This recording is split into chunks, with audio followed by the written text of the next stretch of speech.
for a leap of faith. Together, we made it! அன்பு தமிழ் மக்களே வணக்கம். முஜிதபா இப்போது ஒரு பெருங்காய டப்பாவாக மாறிவிட்டார். அவர் வாழ்ந்ததற்கான தடயங்கள் தான் அங்கு இருக்கிறதே தவிர பெருங்காயத்தை காணோம். வெறும் வாசனை மட்டும்தான் வருது. வெறும் காலி டப்பா தான் அங்கு இருக்கிறது. அயத்துல்லா கோமனியை பார்த்து பயந்தவன் எல்லாம் இப்போ கோஸ்ட் லீடர் முஜிதபாவை பார்த்து பயப்படுகிறான்.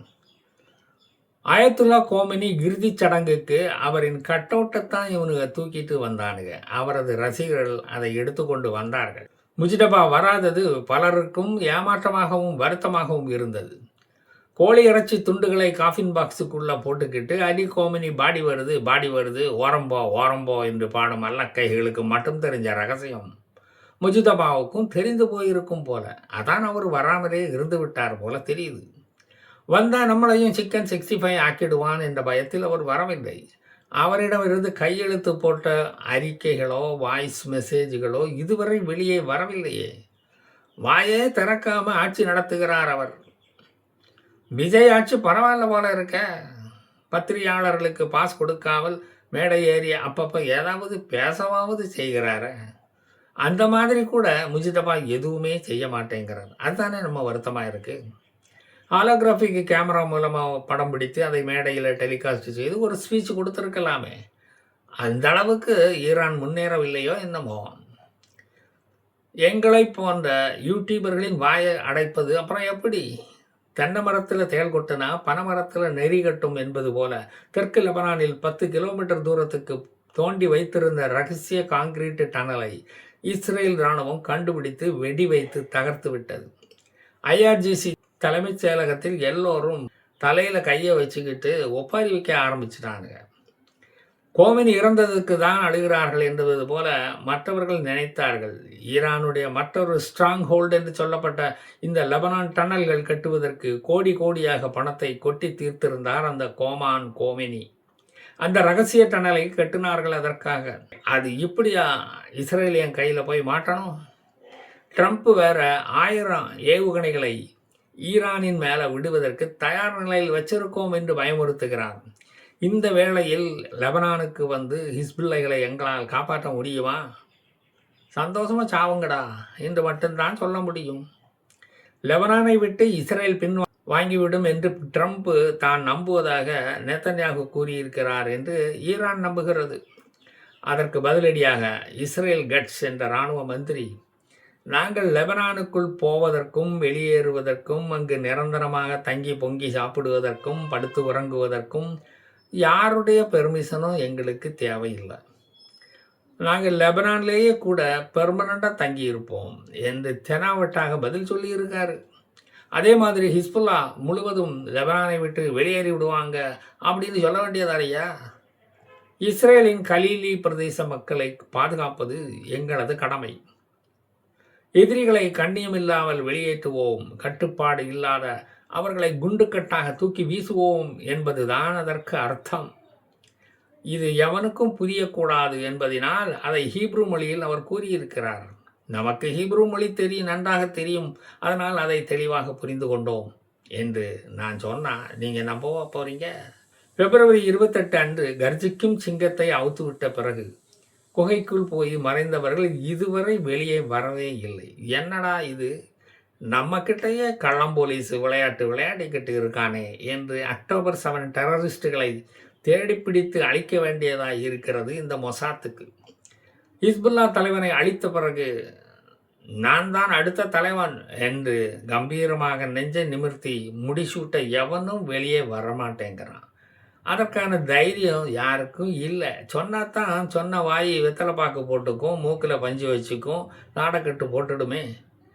ஒரு தலைவன் இல்லாத இயக்கமாகத்தான் அது இப்போ வரைக்கும் இயங்கி கொண்டிருக்கிறது. அதன் முன்னாள் தலைவன் கோமினியும் டிக்கெட்டு வாங்கின பிறகு டிக்கெட்டு கவுண்டரை பெர்மனண்ட்டாக அவங்க மூடிவிட்டார்கள். இப்போ ஐடிஎஃப் இராணுவம் ஒரு ஸ்ட்ராங் செக்யூரிட்டி ஜோனை லெபனானில் உருவாக்கி வைத்துள்ளது.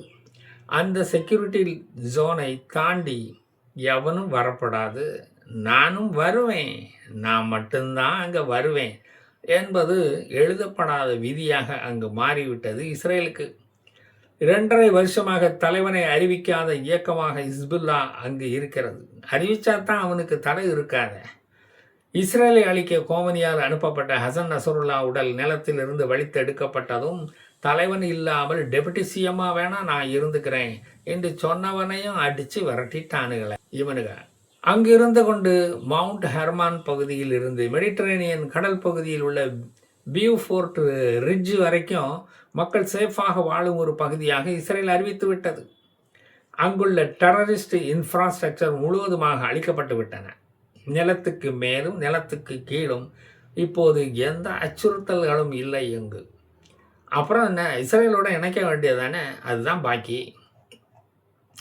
ஆன்டி டேங்கர் மிசைல்கள் இனி அங்கிருந்து வராது, வரவும் முடியாது.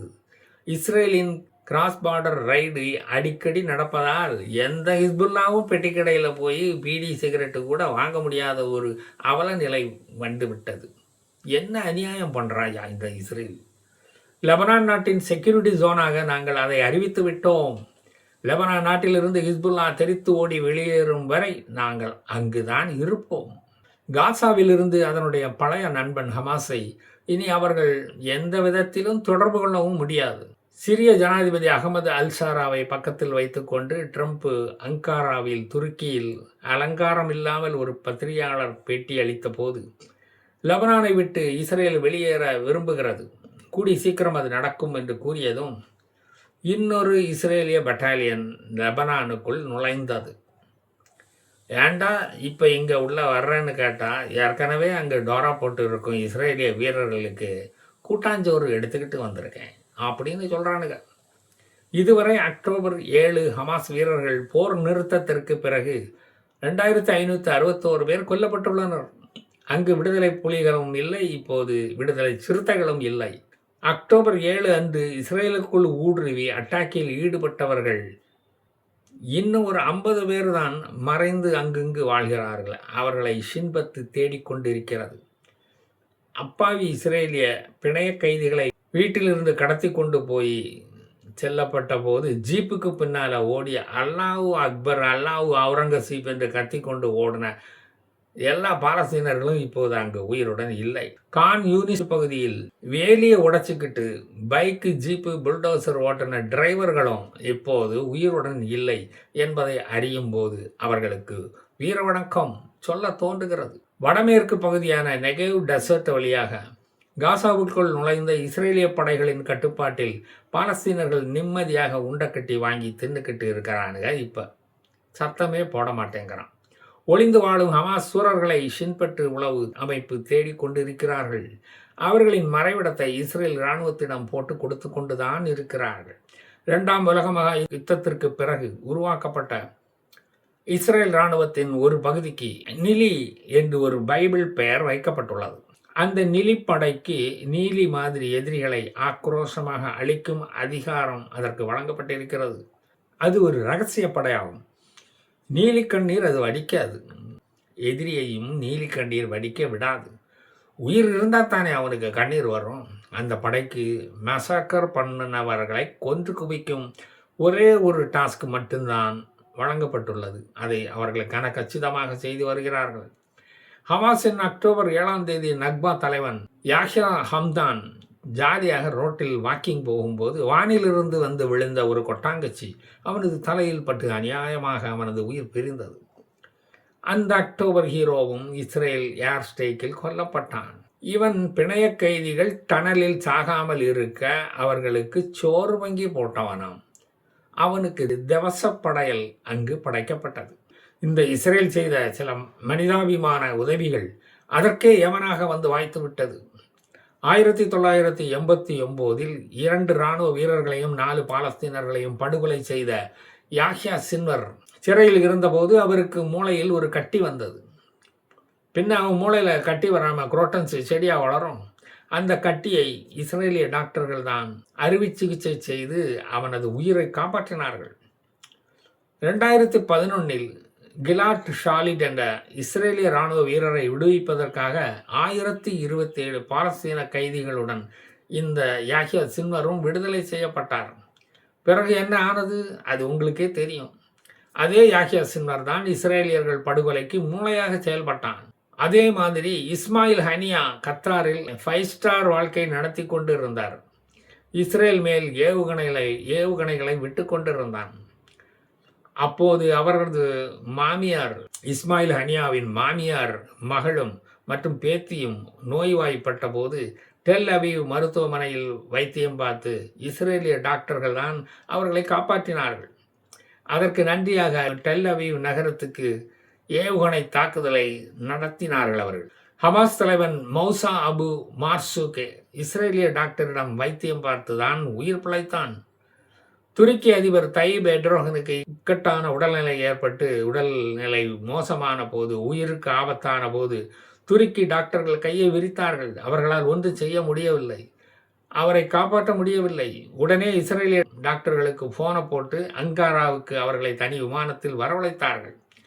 அந்த அகங்காரம் பிடித்தவனை மனிதனை அமெரிக்க கட்டுப்பாட்டில் இருப்பதாக அறிவித்துள்ளது. இப்போது டோல் வசூலிக்க ஆரம்பித்து விட்டது அமெரிக்கா. புஷகர்